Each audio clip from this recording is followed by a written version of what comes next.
This is Bama-Q Live. I'm your host, Lisa Blackwell, and today we've got Bruce Johnson with us from Deep South Sauce Company.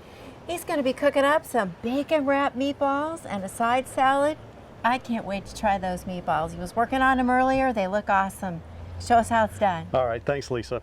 So we're going to be making some meatballs today that are based on basically a meatloaf recipe, right? So, you know, meatloaf is one of those things that's been around Americana for well, almost forever, but really through the Great Depression, it really got its name. So we'll talk a little bit more about the history later. So I got about a pound and a quarter of Hassell Cattle ground beef. It's roughly 80-20. And I'm gonna cut up about half a small onion. You can do a little bit more if you want, or a little bit less. The trick, as you can see, I've kind of cut an onion in half, went ahead and cut off the end and took out the outer skin. So I'm gonna, with my hand flat and my knife sort of at a down angle, I'm gonna make about 3 cuts into the onion, okay? Not all the way through, because I want the end of it to hold it all together. So about 3 cuts like that. Now I'm gonna come in and I'm gonna pinch it. I'm gonna take the tip of my knife and I'm gonna make several cuts into it. Again, not all the way up to the back, right? This is really gonna help us, and you'll see when I come down the front of it in our dice. So this will make your onion cutting much easier on the dice, right? So holding it together. Now, you got your 3 fingers, right? Hold with your pinky or your ring finger and your thumb, kind of pressing together. And I'm just gonna come down on the top of the onion and push away from me.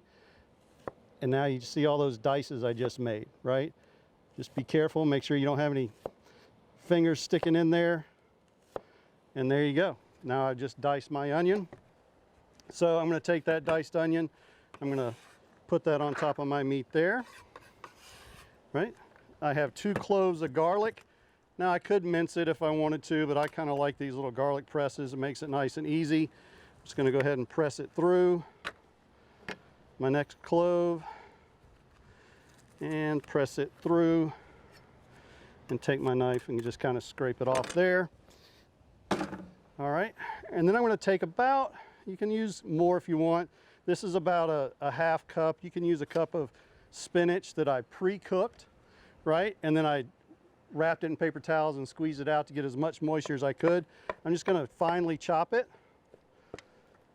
because I want that spinach to break apart into the meatballs and not be big chunks, right? So I'm just chopping it up.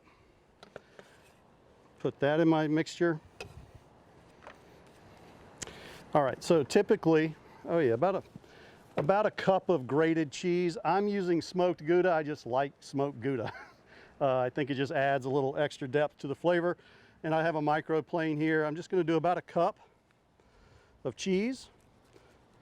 Just grate it in there. Shouldn't take too long.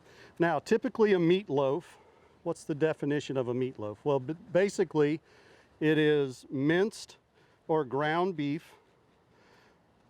with bread crumbs and milk. And that's pretty much a meatloaf. Well, how did they come up with that? Well, back probably in the 4th or 5th century AD, it's kind of up in the air between the Romans and the Asians, but somewhere in the middle there, it's recorded in a book that the Greeks put together called Epicurus. It had a recipe for minced meat, bread, and wine. So there you go. That was the first recorded from the Romans in the Mediterranean. Same thing, mincemeat, except they used nuts, fruits, berries, and also wine, and mixed that together and baked it. All right, so I put about half a cup of breadcrumb in there. I'm gonna crack an egg in there, and I'll mix that in. Now, instead of the milk, this is where we kind of take a turn. We're gonna use some of our Deep South Original Smoke barbecue sauce. So that's gonna give it that smoky outdoor flavor. I'm gonna come in with about half of what I put in for the breadcrumbs, so about a 1/4 cup. I'm just gonna eyeball it. There you go. And then also to help give it that extra flavor, I'm gonna do about 3 tablespoons of the all-purpose Bama-Q Sweet Home all-purpose rub. So about 3 tablespoons, right? So for me, that's about 3 in the crook of my hand. We're not big into fine measurement here, right? So I add my onion. I think I got everything in there, and now I'm just going to get in there with my hands and mix it up, right? You just want to incorporate all those flavors. All right, so we got the meatloaf, 4th, 5th century AD, the Romans, the Mediterranean, the medieval Europeans were using this Mediterranean recipe. But it didn't really come over to the United States till about the 1800s. And in the late 1800s, when the meat grinder was invented, was when it really took off. But the first real time that it was used was in the 1870s in the Northeast. And because of the winters up there, they killed their cows so that they didn't have to feed them through the winter. And they wanted to get as much as they could out of those cows with all the scraps and all that. So they would cut it up, mince it, grind it, and then they would mix it with sliced onions, bread, milk, and other spices that they had around. But they would eat that for breakfast. That would actually be a breakfast meatloaf for them. All right, so I'm making about 2-ounce balls, right? You want them to be uniform in size, roughly about 2 ounces. You could use, I have a scale over here, you could use that. For the interest of time, I'm just gonna kind of eyeball it. I've made enough of these by now that I kind of know what 2 ounces feels like. If you get 2.1, no one's gonna care on it at all. So the 1870s, then in the 1890s, there we go. In the 1890s, with the real meat packing improvements and stuff like that, the meat grinder was invented. Now they've started coming up with ground beef more than mincemeat, and it's really started to take off and become a loaf, and people are starting to use it more and more. You move into the 1930s, the Great Depression, people are really starting to use it because you can stretch the meat, the protein, with other things, like, you know, we're adding the breadcrumbs and things like that. You can stretch the meat out so that you can take inexpensive cuts of meat and feed a whole bunch of people a whole lot easier. All right. And then in World War II, in the 1940s, became very patriotic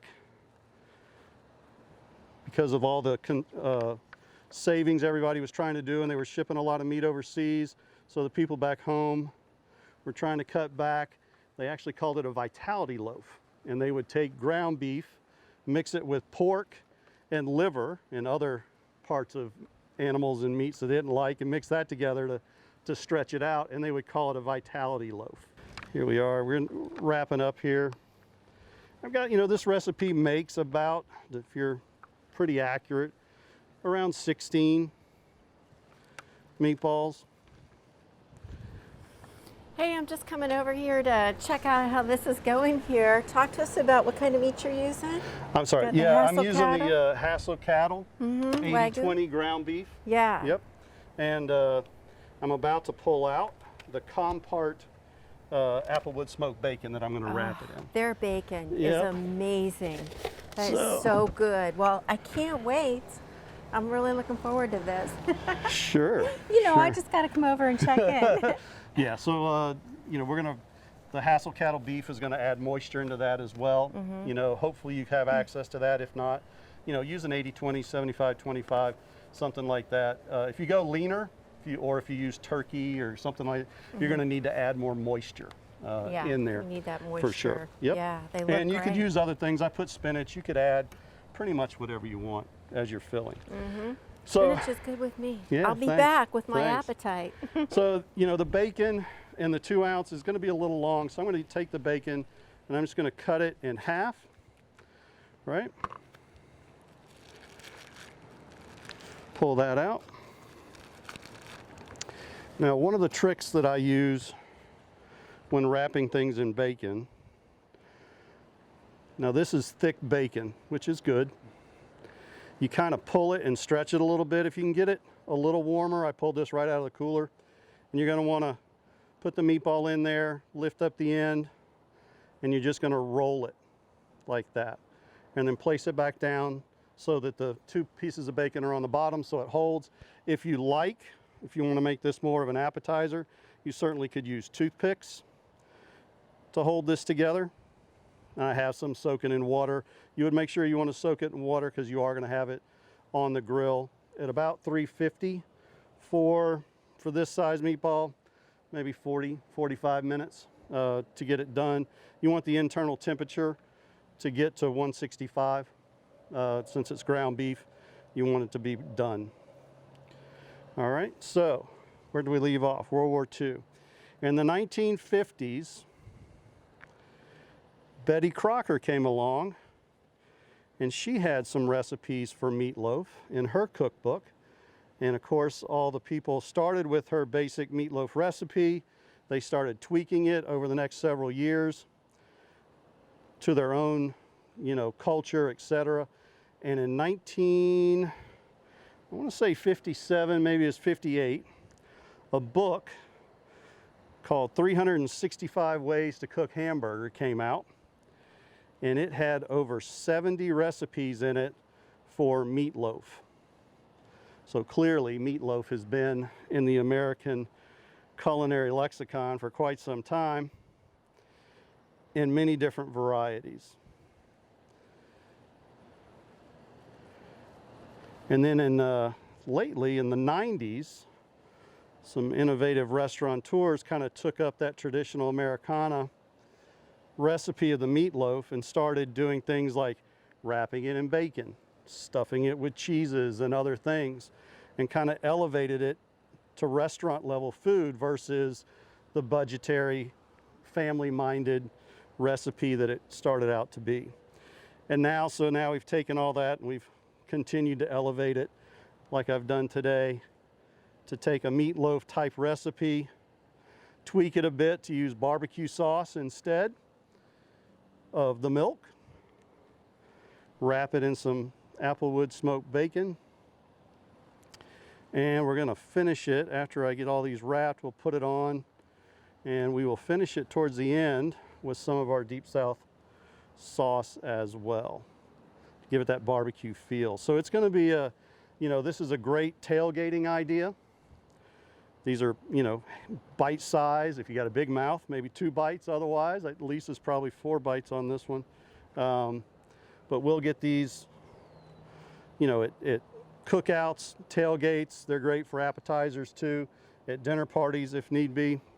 And so today, to make it kind of a meal, and think about it as a nice summer tailgate or something out by the pool in the backyard, you can make these meatballs ahead of time, put them in the fridge, let them rest overnight, and then pop them on the grill whenever you're ready to. So it's kind of easy to set up early on. So, all right, so I've wrapped these. I've set up our Weber gas grill here as indirect heat. So I have the burners on the right side on, not on the left. Set up for about, this is running about 375, that's fine. I'm going to put it on the indirect side right there, and I'm going to check on those probably in about 30 minutes. While we're waiting for those, I'm going to show you a little bit of a trick we can do. Get some of my gloves changed out here for some other ideas. Also in the summertime, you want to have nice, easy, cool kind of appetizers that you can eat and have. Easy, that you can pass out, store, keep in the fridge if you need to. Just gonna clean up here for a second.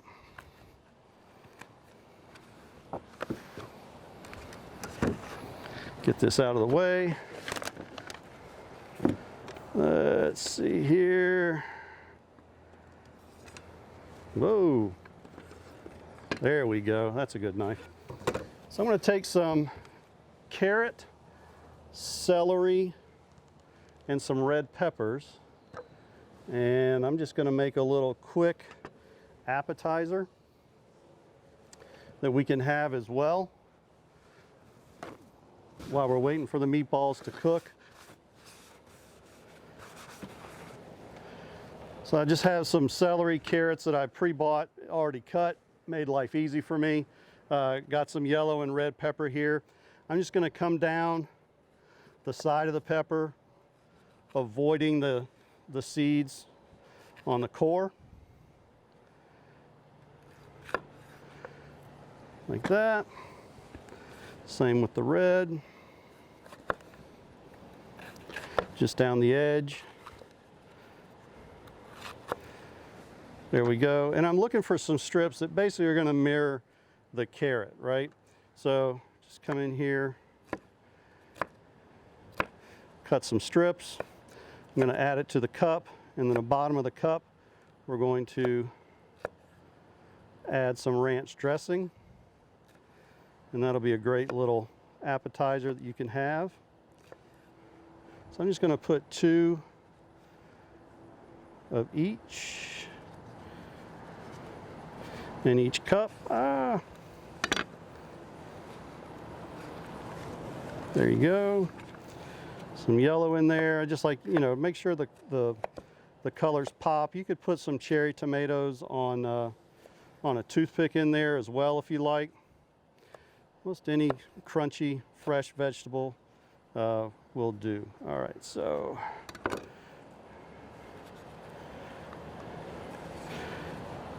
our vegetables are ready to go. Take your favorite ranch dressing, and you can just put that down the side and the bottom, and they have their own ranch dipping cup and appetizer that you could just set out and they can come get it. It's great for the kids, etc., that they have a quick snack while they're out there, right? So that was just a quick and easy little thing we could put together. All right. So I think what we're going to do now is we're going to just kind of get ready to plate. So to go with the meatballs, I have just a nice fresh arugula and field green salad that we're just going to kind of do a fruit nut cheese. So I just did the salad ahead of time, had it in the cooler. There we go.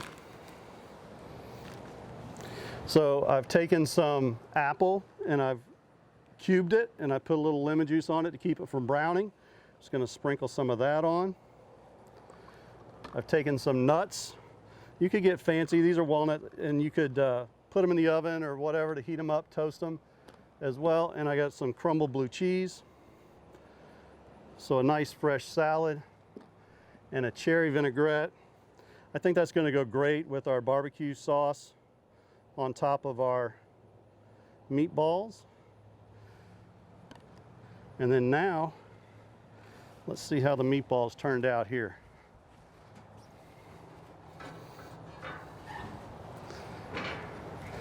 Yeah, so I did some earlier. I think our current ones are nice and cooking away there, so you can kind of see how the bacon's starting to render down. The beef is starting to cook. When these get about 10 minutes away from being done, I'll glaze them with barbecue sauce. But we got just a little bit of time left there. They look like they're cooking up really well. Yeah, we did some earlier. So we'll just get these over here. Tell you what, those look amazing. So we got the Hassell Cattle ground beef mixed with spinach, Gouda cheese, onion, garlic, breadcrumbs, Deep South Sauce Company, barbecue sauce, the Compart Duroc apple smoked bacon, wrap, and then again glaze it with our barbecue sauce with the there barbecue at the end. sauce. With our side salad there. Right here, this one. Yep. Deep South the Original Deep South Smoke. Original Smoke. That's good stuff. There That's you my go. favorite. There It looks you go. beautiful, and I like how well the bacon stayed wrapped around the Yes. meatball. Yeah, It if you have hasn't it let on the go. bottom, if you have it on the bottom, it'll cook together and stay. So do I get to try one? You do. Which one shall you know, I let's try? do one of these back here Okay. and don't ruin We the won't mess with the presentation. presentation. Yep. We won't make the photographer mad.